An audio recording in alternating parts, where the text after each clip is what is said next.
Hey, what's up? This is Joe. I'm in Mazatlán, Sinaloa, Mexico, and I wanted to make this video to show you some of the life that's still happening in Mexico. It was a real surprise when I came down. Very refreshing to see that people in Mexico are still going about their daily lives and still enjoying life and still listening to music and doing a lot of those things that for us in the States we haven't been able to do, a lot of us.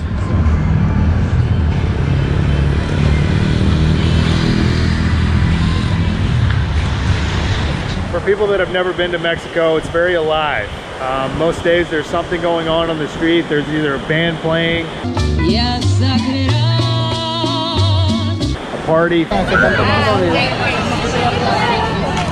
fireworks,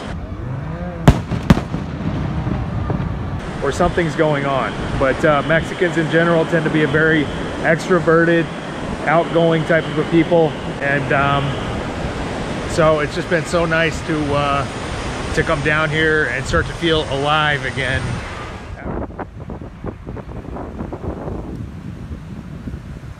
I was just driving around and saw this sign, Alitas. I don't even know what those are, and Papa's potatoes. So I'm hungry, so let's go see. Yo tengo hambre. Yo escucho que tienes alitas y papas aquí. Sí, ¿es verdad? Por $10. ¿Por $10? Oh my God. So, ¿qué tiene? ¿Qué comida? Tengo hambre. Hoy tengo alitas. Alitas. Boneless. Oh my God. Chicken wings. So she's making all this stuff to sell. ¿Y papas too? ¿También? Sí. Okay. Fries. Okay, fries. Qué bueno. Qué bueno. So she's got a little business here in her house. That's all you have to do in Mexico is just put a sign on your door that you have food, and presumably people will come. They're the size of lobsters practically. Look at these. Oh my God. Wow.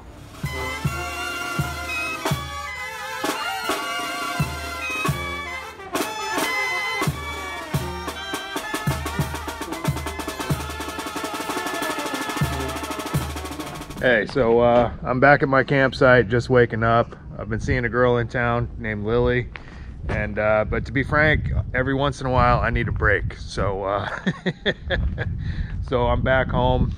Rented this palapa, pretty cool palapa. They really do an awesome job on the construction of these.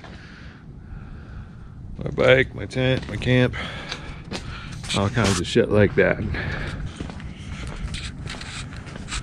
Oh shit.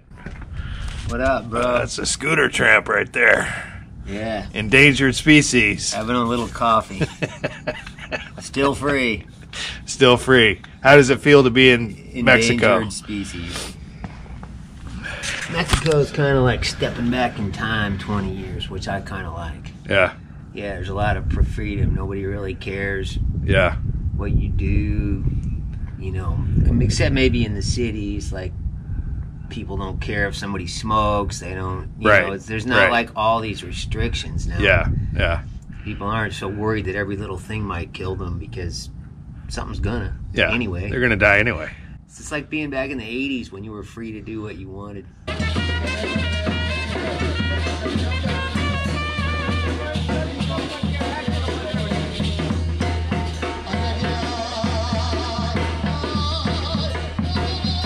So you feel a little bit more freedom down here than what's going on in some of the States right now? Oh, of course. Yeah. Anybody would. Some of those places are like prisons. Yep. People's mental health is suffering. I hear it from them up there so much, and I'm like, man, freedom is more important than safety, bro.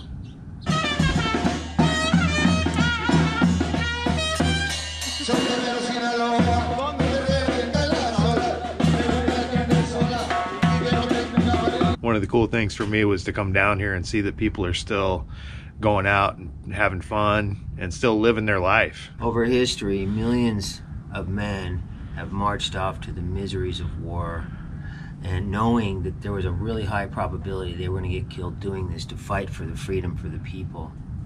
And now so many people are giving that up because they're afraid they're going to get sick. That's a bunch of bullshit. That's a bunch of bull.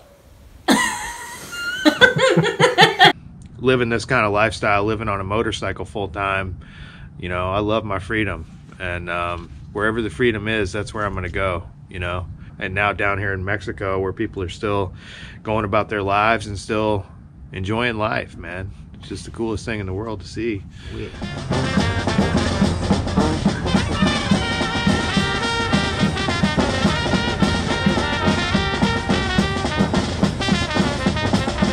Well, I met this girl in a bar in Oaxaca, and she took me home. She didn't speak any English. I didn't speak shit for Spanish then, but it started off as a sexual thing. Right? That's what really how it started. That's usually how it starts. Yeah, but then we realized we really liked each other, and she came down to my place and moved. She came down to my campground with a brand new SUV, moved my shit right into her house. We had servants. She paid for everything. She had my teeth fixed. She bought a tire for my bike. Check this out. And this is the best carne in Mazatlán. When I first started, I was willing to learn from everybody and anybody. I started taking motorcycle trips, and they got longer and longer, and then I started hating coming home, and I started hating being home. You know, all I wanted to do was leave again. So I started looking for ways to stay out full time.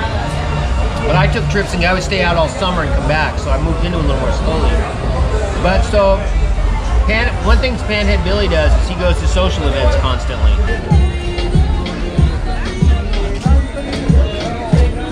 So I watched from Billy, and I began to go to a whole lot of events, and that really worked back then. That changed over the years, though.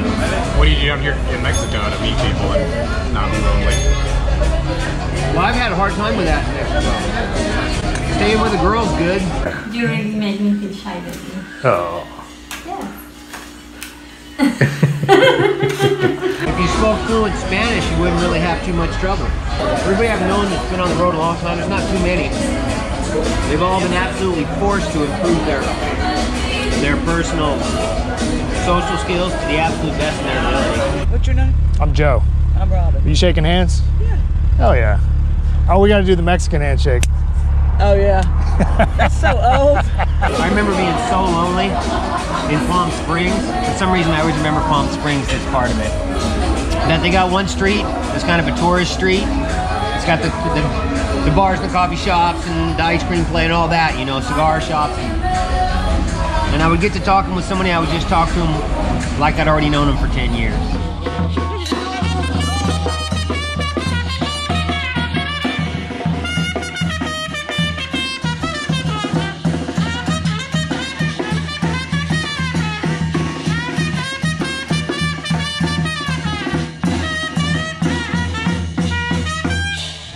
Some guy was holding a sex doll out the side of one last night. Man, he got pulled over by the cops. When he passed, he had the sex doll in the seat beside him with a seatbelt.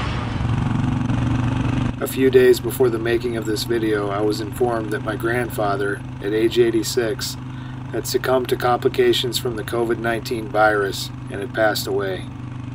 Shortly before he died, he'd expressed to me his distrust in big government and his skepticism of the lockdown policies that were being adopted in many countries around the world. He'd also expressed that although he was in the at-risk category, he was choosing to go about his daily life as he always did, rather than be a prisoner in his own home.